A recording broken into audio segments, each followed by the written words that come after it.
what's going on, everybody? Dogman Dan here in Warframe, talking about update 15.7.2 and 15.7.2.1 respectively, both at the same time. Okay, let's get down and dirty. We're going to keep this nice and casual as always, just kind of cover the basic stuff. If you have any questions or comments, always feel free to leave them below. As well, you can check out the Nog forums, which will have the full update information, or on my Warframe Everything Warframe page. Both links are in the description. As always, let's get busy. Archwing reinforcements with this one. Though this patch only came out 3 days after the Nova Prime patch, we're going to pretty much focus on this. There's 3 new things here. So there's a new Archwing, which actually looks pretty cool. The Itzal Archwing. It's designed for quick clandestine attacks.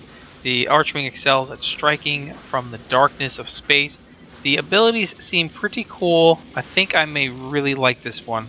Though I have not spent a lot of time in Archwing, and you guys all know that. I've only done a couple of videos. I think this might be one that would entice me to be in here more often.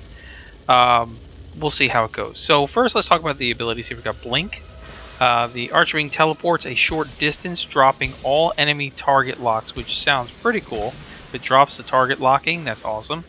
The Penumbra, which activates a cloaking field that hides the Warframe and nearby allies who remain stationary. So it's going to be a matter of getting everybody to know that you're going to knock that off and that they're all standing there so they could all be invisible, basically. You're cloaked. Cosmic Crush forms a miniature black hole that sucks in all nearby objects before rupturing in a massive shock wave. That sounds pretty awesome there. And then Fighter Escort is the big one here, it looks like. So it deploys drones that fight alongside the Warframe, each detonating in a destructive blast when killed.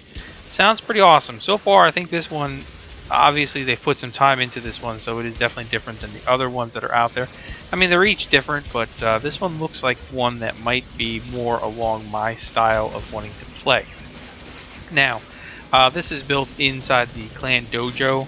And it does require the new Tellurium resource, which is a rare metal that's found inside the Archwing missions only and can be obtained as drops from any slain enemies. Now, as well as you got 2 new weapons. So you've got the Fluctus, which is an Archwing energy weapon that sends waves of deadly plasma crashing into enemies, and the Centaur, which is a part sword, part shield. The Centaur excels at charging headlong into enemy fire. The Fluctus is also a clan research weapon, and just keep that in mind as well. But that one requires Oxium, and it's always going to be based off the size of your clan. Alright, and the Centaur you can pick up in the blueprints, if you will. 35,000 for the blueprint inside the marketplace. I do not know yet where the parts drop, which type of mission, but I will find out, and you know, in subsequent videos we'll talk about it. But I'm sure it's already on the forums. I just haven't seen it yet. So some additions here. The Lisette interior effects will now change color depending on the player Lisette energy customization. So that sounds pretty cool. They also added some various effects on the NPC animations in the Syndicate rooms, and added a new melee combo to both the Shattering Storm and the Crushing Ruin stances. Gonna have to check those out and see how it goes. Of course, we did talk about the new resource already. There is a whole bunch of changes in here. Excuse me. Let's just touch on the quick ones here. So we've got some Warframe changes. Textures updated on the Pyra Prime, Sindana, and Vasto Prime now match Nova Prime's metallic texture, which was an issue when it first came out. It didn't match properly. They added a 3-second delay on players losing Zephyr's Jetstream mod, the Jetstream mod buff, once stepping out of range of turbulence. So there's a small delay on that once you step out. And then they made some small tweaks to Messa's Peacemaker pistol draw and holster animations. In terms of Archwing changes, though, what they've done is they've gone ahead and buffed effects on the Auxiliary Powers mod. The smaller Archwing enemies now have slightly larger hitbox, so they're going to be easier to hit. And once again, they increased the Velocitus's damage from now 1200 to 1800. So they've effectively tripled the damage from what it was originally at 600 when it came out, which is pretty good.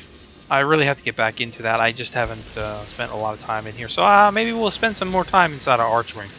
Okay, so we got a whole bunch of other changes here, and then a list of fixes that goes on and on and on. Now, they did say in here, we'll talk about this here. Let's see. They reduced the negative penalty on the tainted shell and critical deceleration fire rate adjustments to avoid purely negative fire rates on the shotgun weapons, which is nice because I really wanted to use tainted shell recently. And yeah, so okay, the reduced bloom effects on particular room in the void. That was shiny, way too shiny. In terms of nullifiers, so how many shots it takes to destroy the nullifier crewman's shield is no longer determined by the number of players in a mission.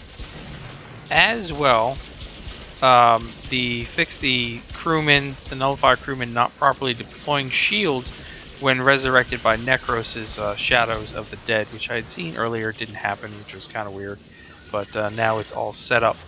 They also fixed Mesa's regulatory pistol persisting on non-Mesa warframes when switching loadouts in your arsenal.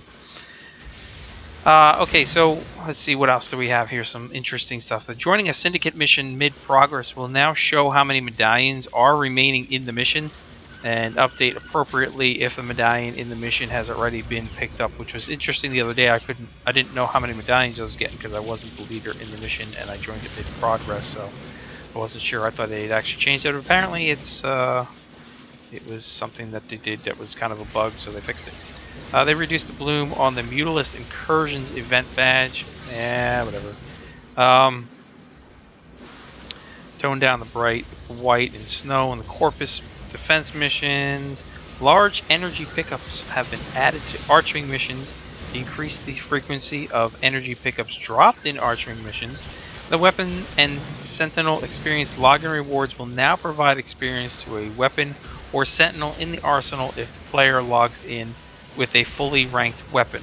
Now, with that said, immediately after this came out, they went ahead and did the 15.7.2.1 update, and they removed the weapon and sentinel experience login rewards, providing experience for a weapon or sentinel in your arsenal if the player logs in. They're going to revisit this later on down the road because the problem was that it could potentially ruin tradable weapons that you don't want to have happen. So if you had picked up a couple of syndicate weapons, they're unranked because you're getting ready to trade them, you logged in, it ranks one up, now you're pretty much shit out of luck.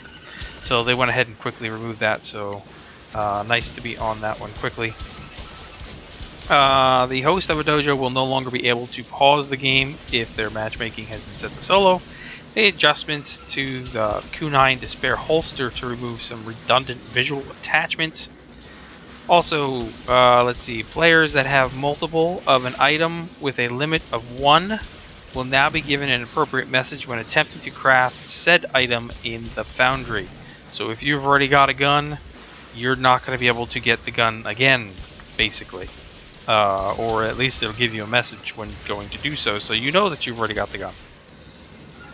They added confirmation message with all standing changes when turning in medallions, so a good, an extra message, always a good thing.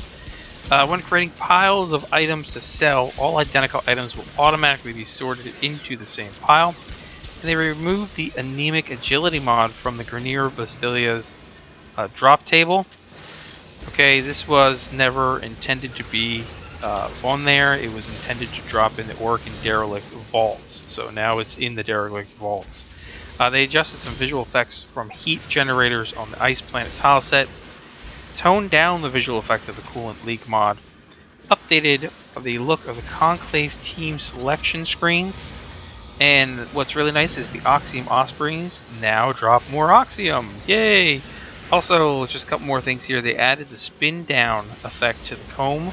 Gotta really check that weapon out since they added the changes in the last patch with a little more damage and now a spin down effect. So we'll get back and check that one out. Haven't done a build anyway, so yeah, we'll check that out during a build video, I think. They rebalanced missions on Europa to allow for greater variety of missions. Hives in Hive Sabotage are now immune to all Warframe abilities that cause push-pull effects. Well, that's a good thing. I think that was something that needed to happen. And the damage number will now appear when destroying environmental objects. So those are the big things. There is a whole bunch of other stuff like the fix for the Nullifier Crewman's protective bubble, not removing Trinity's link, so now it does remove Trinity's link. Nyx's Chaos causes hive infestation to become invincible once the Chaos expires, which has now been fixed. There's been some other stuff in here. Again, I will have all of that fixes posted on both my forums and on my Everything Warframe webpage, as well. Of course, they're always on the Warframe forum. So if you have any other questions or comments or anything, please do feel free to leave them below. I will have plenty of updates coming as the weekend is upon us finally. Yay! And I am almost on vacation. Just one more work day for me, and then it's party time. And yep. Until the next video, thanks for watching, guys, and we'll see you soon.